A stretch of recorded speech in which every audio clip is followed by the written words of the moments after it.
changé de page tout à l'heure. Ok. Donc alimentation, tabac, je vais dire des choses du coup qui vont être des évidences pour beaucoup. Donc moi je suis Magali Montobio, je suis diététicienne nutritionniste, je suis en Charente, je suis juste en dessous de vous. Quand j'ai été sollicitée, j'habitais juste au-dessus de vous, j'étais en Île-de-France. Donc je consulte aujourd'hui par visio et très prochainement dans un cabinet à Angoulême. Et je fais pas mal d'interventions comme celle-là. Je trouve ça toujours intéressant d'échanger. Et donc, je suis très contente d'être avec vous aujourd'hui. Donc, on va parler aujourd'hui de liens alimentation, tabac, alimentation, sevrage tabagique. Alors, ça va se décliner de cette façon-là. Donc, je vous propose un quiz très rapide sur lequel vous allez avoir pas mal de, vous connaîtrez certainement pas mal de questions au vu de votre profil. On va parler nutrition, évidemment. On va bien sûr parler de l'influence du tabagisme sur les comportements alimentaires, sur les dépenses énergétiques, sur les besoins, etc. Ça va nous permettre d'enchaîner sur les différents types d'addictions et puis bah, comment faire, comment gérer ces addictions quand on pense notamment à son alimentation et à l'issue de tout cela, on pourra faire un temps d'échange. Ok. Alors, j'avais l'intention de passer plus de temps sur certains points. Vu que c'est enregistré, je vais quand même passer ce temps parce que la population présente, effectivement, est plutôt bien avertie. Peut-être que d'autres qui vont rejoindre ou qui vont écouter en replay seront moins avertis que les diètes, les tabacos, les addictos et les infirmières. Voilà. Donc, démarrons par un quiz et bien, on est parti. Vrai faux, arrêter de fumer fait grossir. Donc, arrêter de fumer fait grossir, c'est toujours. Ça peut être un frein d'ailleurs à l'arrêt du tabac. Moi, je me suis lancée dans la tabacologie parce que quand je recevais mes patients en diététique et je leur demandais est-ce que vous êtes fumeur, on me disait oui. Est-ce que vous avez pour projet d'arrêter de fumer? On me disait bah non, moi je veux perdre du poids donc je veux pas arrêter de fumer. Pour moi j'avais pas de réponse, je savais pas gérer cette situation-là, donc j'ai fait le début de tabacologie pour justement avoir des clés pour accompagner les patients. Et pour pouvoir leur dire que, alors, il n'y a pas de réponse qu'on peut apporter à l'avance à cette question. Ça va dépendre des profils et on va le traiter de manière assez large. Donc, j'en dis pas plus pour l'instant. En tout cas, quand on arrête de fumer, on peut prendre du poids, on peut ne pas en prendre et on peut aussi en perdre. Alors, du coup, pour pas en prendre du poids, est-ce qu'il est préférable de mettre en place un régime strict afin justement donc de maintenir son poids? Alors vous verrez que la réponse là elle est franche, surtout pas.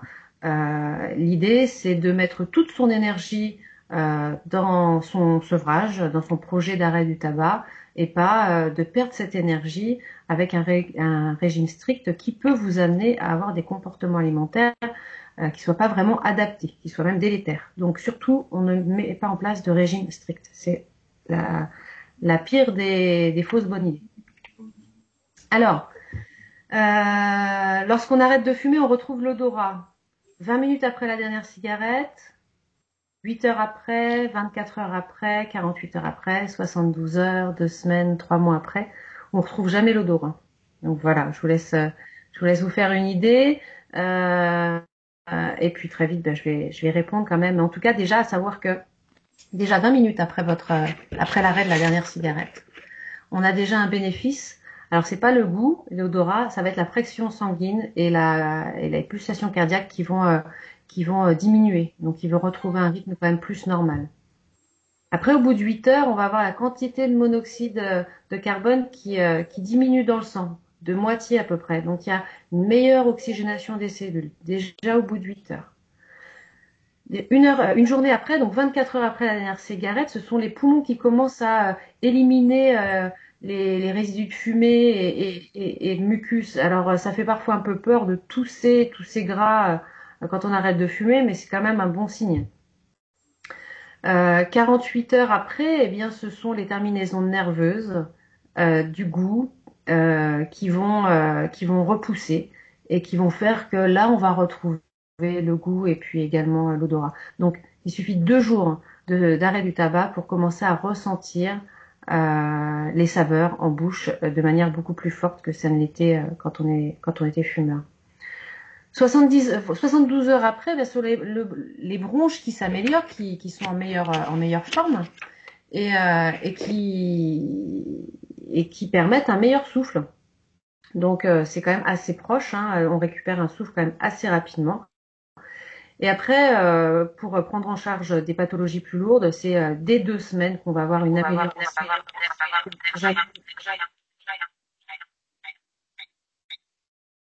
J'ai eu un écho qui était assez fort. Donc, dès 2 semaines après la dernière cigarette, le risque d'infarctus il diminue parce que la coagulation sanguine se normalise. Au bout de 3 mois, il y a beaucoup moins de toux, il y a beaucoup moins de fatigue, il y a un meilleur souffle. On peut retrouver une activité physique beaucoup plus confortable. Et puis j'ai mis jamais, mais donc c'était j'ai mis jamais, mais je barre jamais parce que on récupère toujours. Il n'y a pas d'âge, il n'y a pas de mauvaise période pour arrêter de fumer. Le risque de cancer, d'infarctus diminue au fil des années. On estime que si on arrête suffisamment tôt, on peut même réduire son risque de maladie cardiovasculaire au même niveau que si on n'avait pas été fumeur, notamment si on arrêtait avant 30 ans. Donc il y a toujours un bénéfice à arrêter de fumer. Mais en tout cas, en lien direct avec le goût, ça va être 2 jours après la dernière cigarette. Voilà. Alors, toujours par rapport à l'alimentation et à la faim, est-ce que fumer coupe l'appétit? On dit que la cigarette est anorexigène, c'est-à-dire que effectivement, elle peut réduire l'appétit. C'est la nicotine qui entre en jeu là et qui a cet effet-là. Alors maintenant, la nicotine, est-ce qu'elle est cancérigène? Eh bien, il se trouve que non. La nicotine, elle a juste pour mauvais rôle d'entretenir cette envie de fumer, mais ça va être plutôt les substances qu'on va trouver dans la cigarette et les substances qui vont être émises par la combustion de cette cigarette, donc quand on va avoir l'inhalation de la fumée, qui vont amener des substances cancérigènes. Voilà. Mais la nicotine en tant que telle n'est pas une substance cancérigène. Voilà. Donc non, pas de cancer dû à la nicotine, mais plutôt dû aux substances de la cigarette. Alors on va parler nutrition, parce que c'est le thème phare de la journée. On va parler nutrition, ou alors on va parler d'alimentation. Et c'est souvent la question qui est posée. Les gens aiment bien ce mot nutrition, ça fait plus savant, alors que ce qui nous intéresse, c'est l'alimentation, c'est ce qu'on met dans l'assiette. Donc, faire la distinction entre alimentation et nutrition, c'est faire la distinction entre un aliment et des nutriments. Alors, un aliment, je vous apprends rien, c'est tout ce qu'on met dans son assiette, c'est tout ce qu'on va consommer, tout ce qu'on va mettre en bouche et qu'on va commencer à digérer avec la mastication. La mastication, c'est une des premières étapes de la digestion. Il va s'en suivre dans le système digestif tout un chemin dans lequel on va avoir le phénomène de digestion qui va se poursuivre jusqu'à détricoter l'aliment en tout petits éléments qu'on va appeler les nutriments. Ces nutriments sont les protéines, les glucides, les lipides, les minéraux, les vitamines. On va avoir les fibres qu'on va mettre un peu de côté, mais qui sont des résultats de la digestion. Et donc ces nutriments, qui sont ces 5 petites pastilles, eh bien, ils vont finir par rejoindre la circulation sanguine. Et le fait de rejoindre la circulation sanguine, ça s'appelle l'absorption. Donc, ces petits éléments vont être retricotés pour fabriquer d'autres éléments qui vont être notamment les cellules. Une cellule est composée d'un ensemble immense d'associations de glucides, protéines, lipides, etc., etc., pour constituer au bout du bout, eh bien, le corps humain, les organes, les outils, etc. Donc j'aime bien dire à ce moment-là que c'est l'illustration même du fait que nous sommes ce que nous mangeons, nous sommes ce que nous respirons, avec comme dépendance l'environnement dans lequel nous vivons. Donc c'est vraiment pas une formule que de dire on est ce qu'on mange. Alors du coup, pourquoi on mange? Alors la première réponse qui peut vous venir, je sais pas, là les premières réponses qui peuvent vous arriver, mais très simplement, on peut dire bah je mange parce que j'ai faim. Alors effectivement, on mange parce que on a faim, et la faim, c'est un message qu'il y a un besoin physiologique à satisfaire. Donc les choses sont très bien faites. Les besoins physiologiques, ça va être apporter de l'énergie à son corps, du carburant, on va voir comment, et ça va être de réparer, de renouveler l'ensemble des tissus, des cellules qu'on a vues donc précédemment dans le petit dessin. Ça va permettre de fabriquer les divers outils indispensables au corps, les messagers chimiques que sont les hormones, le système immunitaire, donc les anticorps, etc., etc. Donc pour faire simple, en fait, on mange pour fabriquer, pour faire exactement ce que je vous ai dit sur la slide précédente avec la fabrication des cellules et des différents outils. J'aime bien parler d'outils, en fait, quand je parle des hormones, etc. Alors on mange pour cette raison-là, pour répondre à ses besoins physiologiques, mais on mange aussi pour satisfaire d'autres besoins. Et on parle de besoins, on peut aussi parler d'envie. Alors ces envies, ça va être simplement une gourmandise. Vous pouvez prendre un café et on vous propose un petit spéculoos avec le café. Vous n'avez pas forcément faim. Vous aimez le spéculoos, vous mangez le spéculoos, c'est une gourmandise. Il n'y a aucun souci à ça. Ça peut être plutôt social aussi. Je reprends l'exemple du café, parce que c'est un exemple que j'aime bien. Café, quelqu'un apporte les chouquettes, vous prenez des chouquettes, vous n'avez pas forcément faim. Mais c'est sympa, vous partagez un moment avec soit des collègues, avec des amis, et c'est plutôt social. Alors, une raison qu'on a beaucoup vue pendant le Covid, ça va être manger pour répondre à un ennui. Alors, on est à son bureau, on est en train de travailler, et puis d'un seul coup, on se lève, on a envie de faire une pause, on sait pas quoi faire. Bah tiens, on se retrouve devant le frigo. D'ailleurs, on s'en est peut-être même pas rendu compte du chemin qu'on a parcouru pour aller jusqu'au frigo.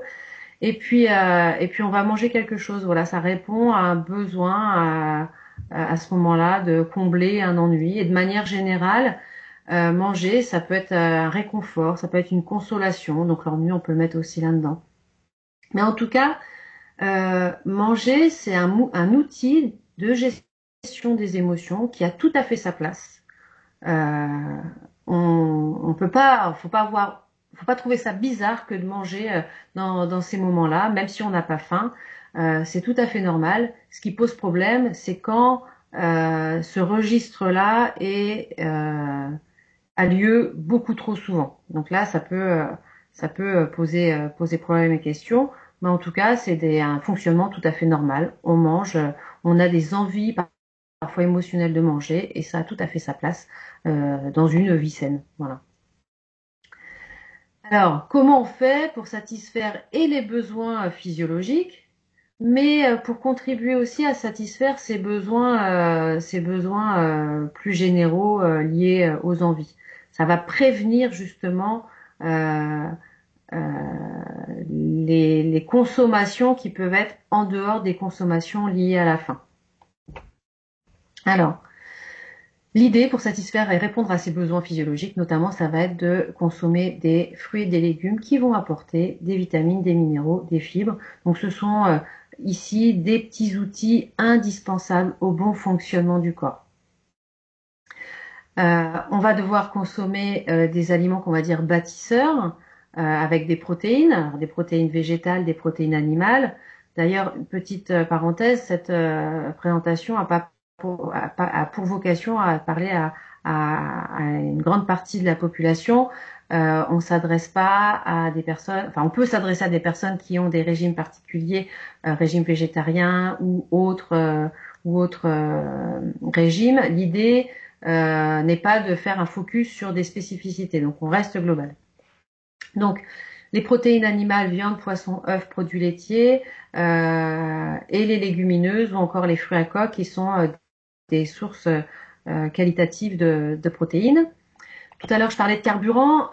Il faut de l'énergie. On va la trouver notamment, entre autres, dans les féculents qu'on va préférer consommer complet parce qu'ils vont apporter d'autres éléments, tels que les fibres et puis certaines vitamines et minéraux qui sont importantes d'un point de vue qualitatif. C'est bien de les ajouter, et même d'un point de vue fonctionnel, ces fibres-là vont avoir un rôle intéressant dans la gestion de la digestion, etc., etc. Donc on va être sur les céréales, les céréales, enfin les céréales de manière générale, hein, le blé, le riz, l'avoine, le millet, etc. Et puis sans oublier les légumineuses qui jouent dans les deux équipes, hein, qui jouent dans l'équipe des protéines et dans l'équipe des féculents, et qu'on recommande de consommer au moins pour un omnivore 2 fois par semaine, au moins, et plutôt quotidiennement pour un végétarien. En source d'énergie, on va avoir aussi les matières grasses, les lipides. Ils ont tout à fait leur place, faut pas les bouder, il faut juste les consommer de manière très qualitative. Alors, le beurre, le consommer plutôt froid, en quantité quand même modérée. Les poissons gras pour apporter ce qu'on appelle des oméga 3 qui ont des vocations assez larges. Hein, ces oméga 3, il y a un effet qu'on va dire qui favorise l'aspect plutôt anti-inflammatoire, mais aussi ça prévient les maladies cardiovasculaires et neurodégénératives, Alzheimer, Parkinson, tout ça.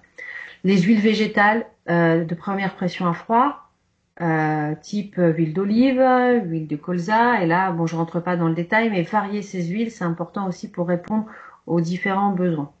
Donc là, on a qu'est-ce qu'on mange pour être en bonne santé, et puis là, on est plutôt dans les proportions.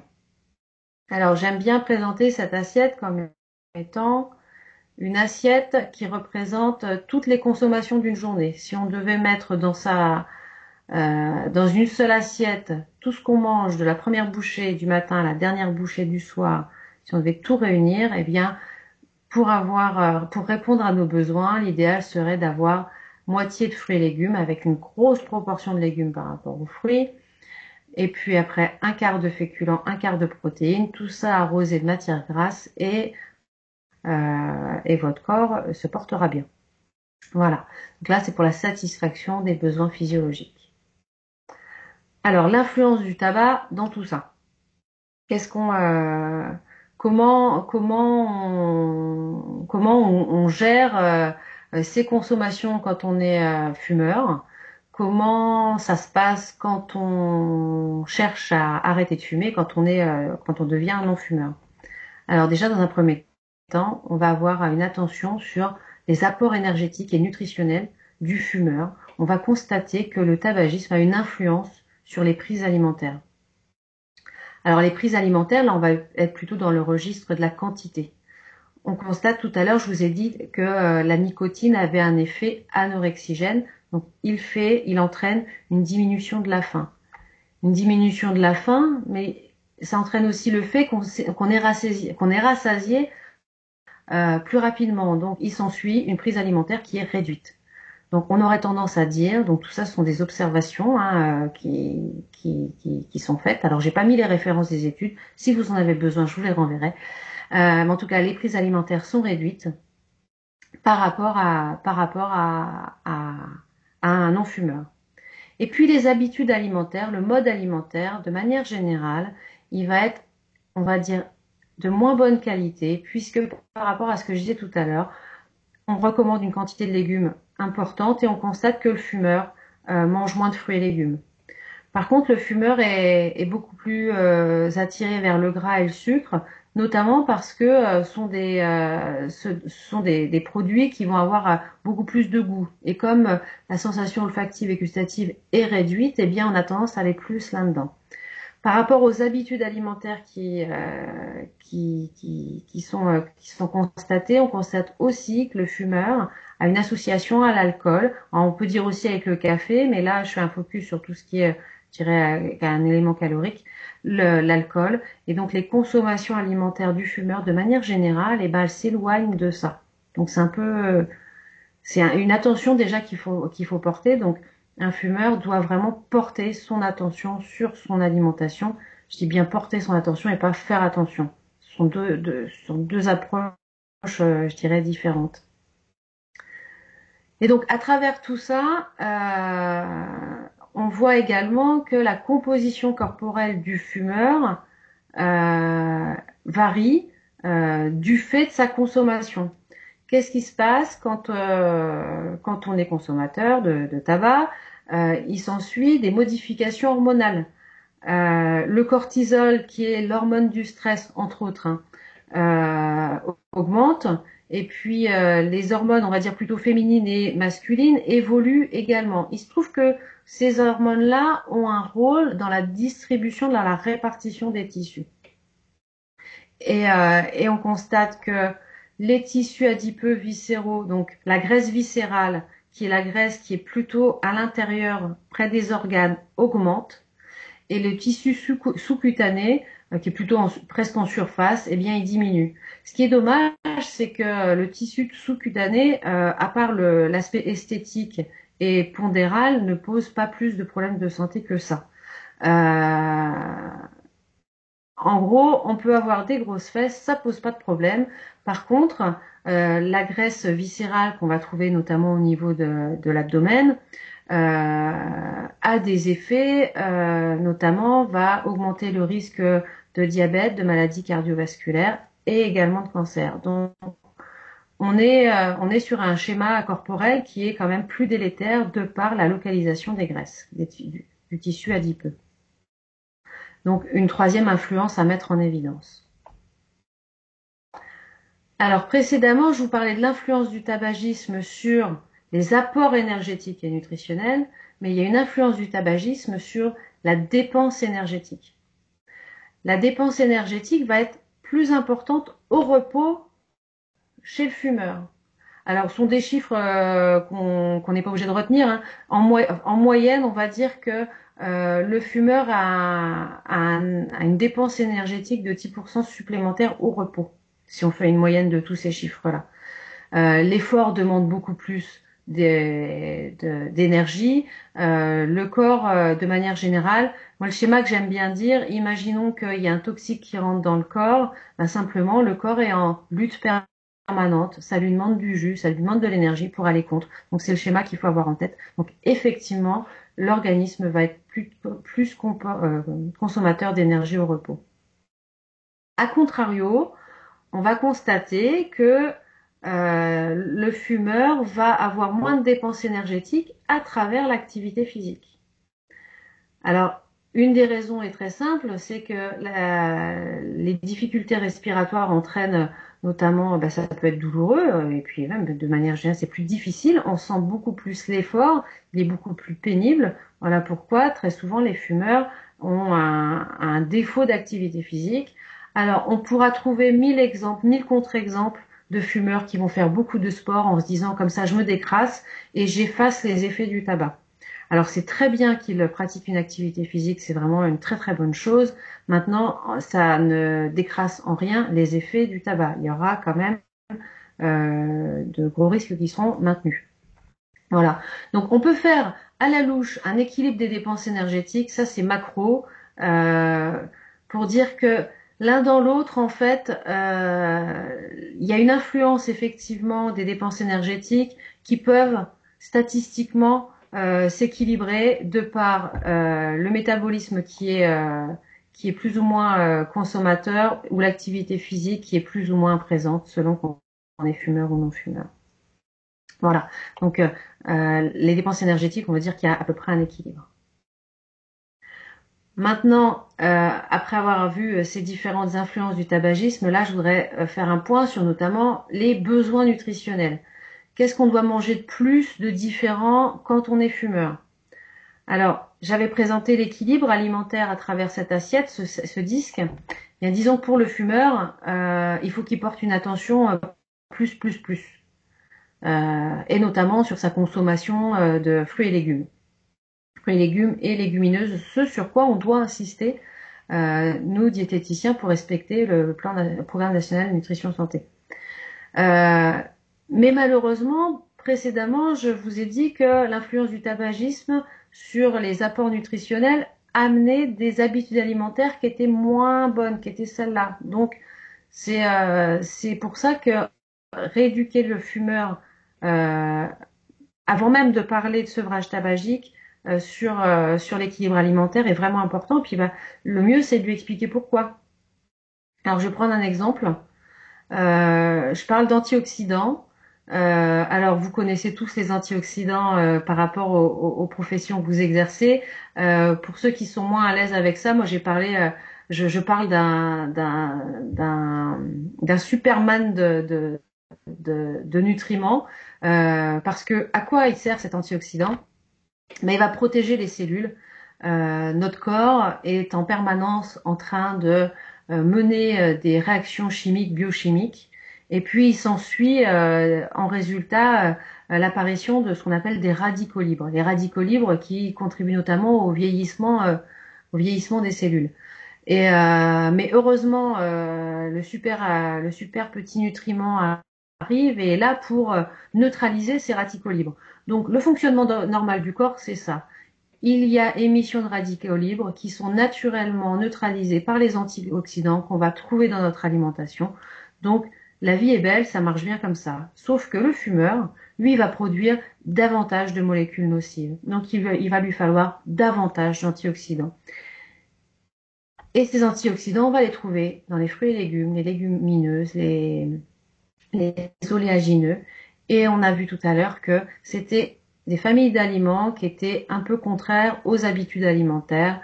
Donc, un message à porter sur le fait qu'il faut vraiment équilibrer son assiette. On ne va pas chercher à ajouter des choses.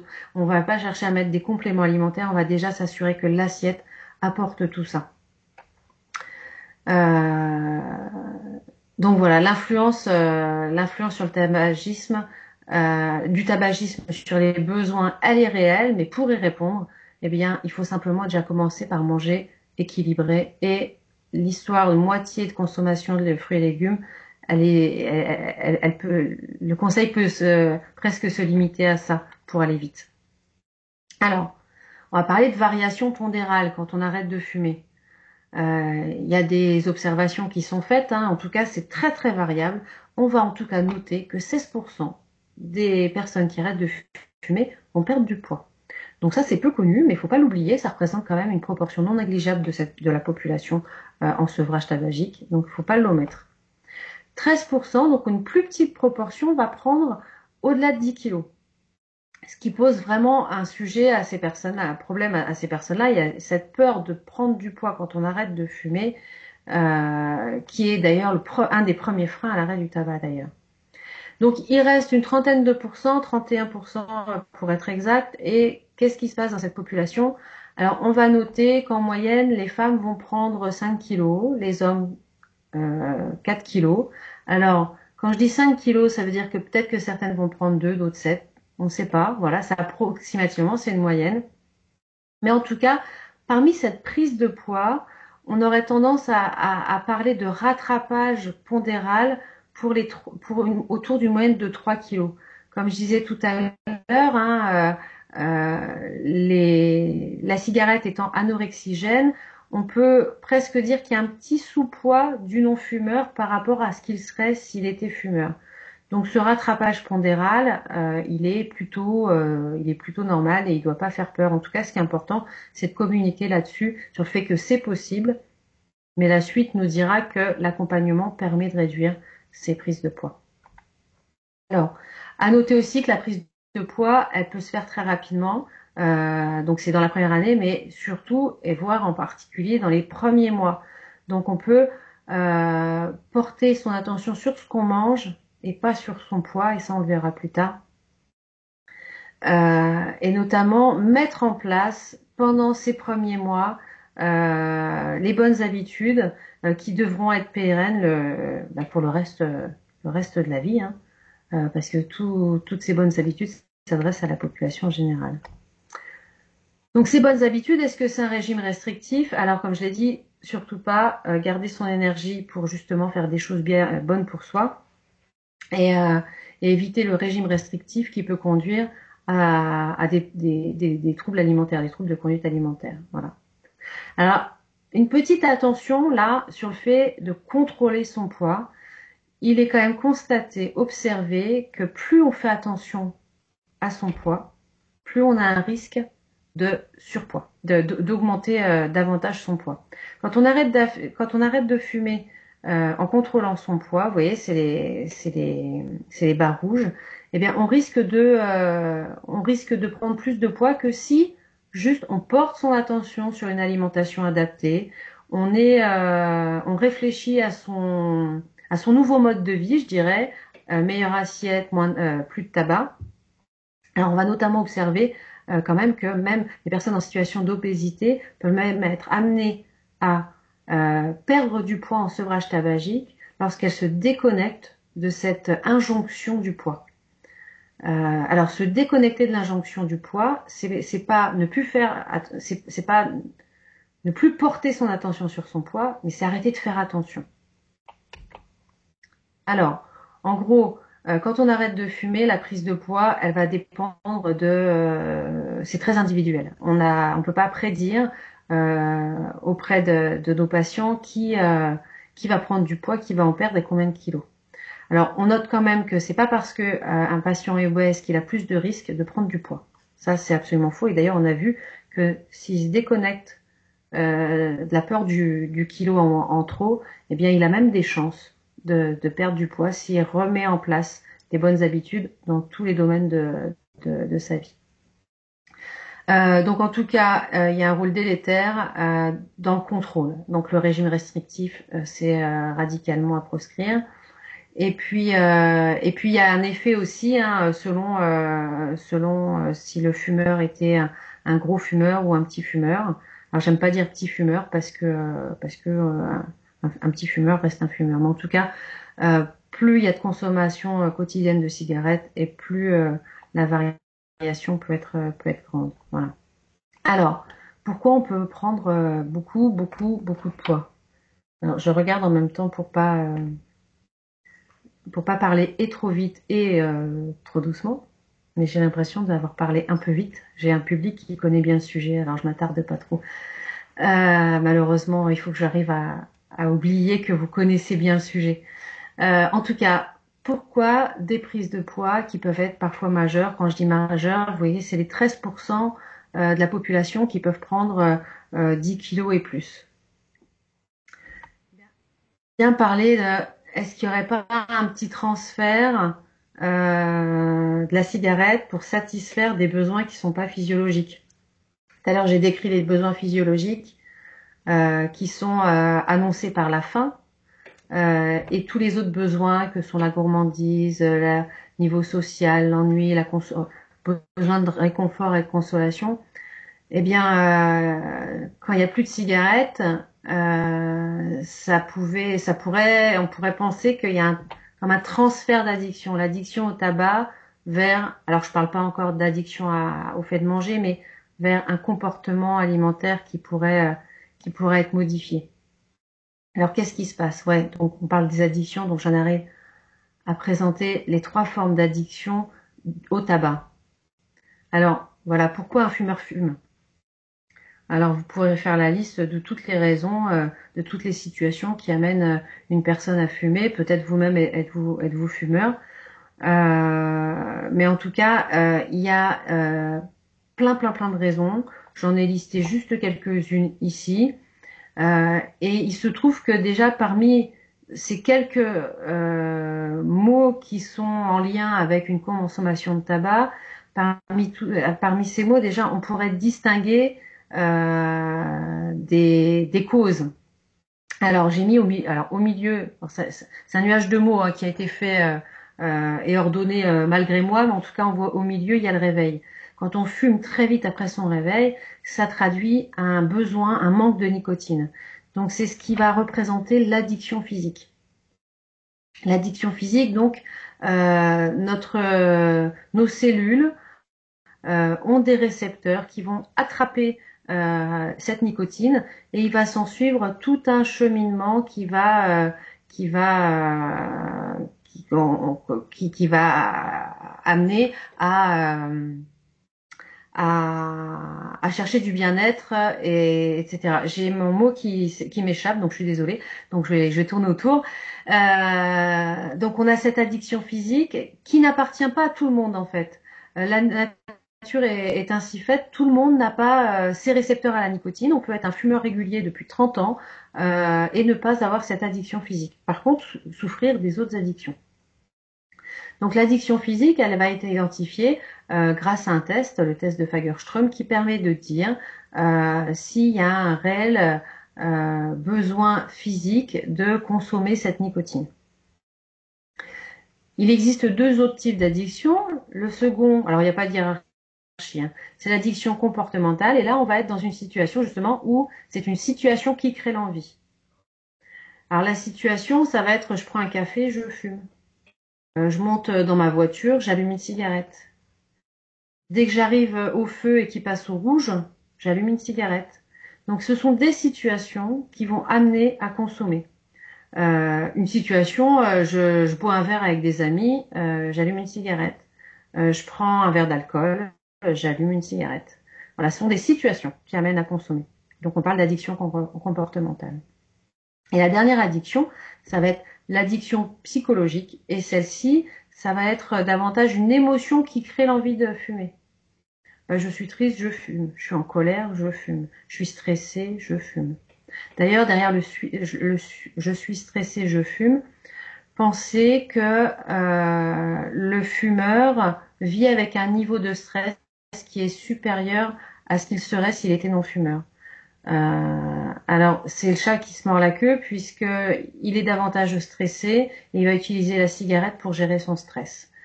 Donc, c'est important d'éduquer le fumeur à cet aspect-là pour qu'il comprenne que, au contraire, la cigarette entraîne un état de stress qui est quand même plus grand que s'il était non-fumeur. Donc voilà, il y a trois raisons, trois types d'addiction associés à la consommation de la cigarette. Alors, qu'est-ce que je fais avec ça? L'addiction physique, en fait, on a un besoin physique. Le symptôme, c'est le manque de la nicotine. Alors, un des symptômes de manque de nicotine va entraîner une augmentation de l'appétit. Alors, il y a d'autres symptômes de manque de nicotine, hein. Ça va être l'agacement. Il y en a d'autres, mais en tout cas, si je fais un focus sur la thématique du jour, un des symptômes, ça va être l'augmentation de l'appétit. Qu'est-ce qu'il s'ensuit? Une consommation alimentaire. L'addiction comportementale, une situation crée l'envie. Donc je disais, le café, la cigarette associés. Café et cigarette, avant il mangeait pas de chocolat, maintenant il va manger du chocolat, le néo-non-fumeur. Donc il s'ensuit consommation alimentaire. Ça va pas être le cas pour tous les non-fumeurs. Mais en tout cas, ça peut être le cas pour une partie de la population et ce qui peut entraîner des prises de poids majeures.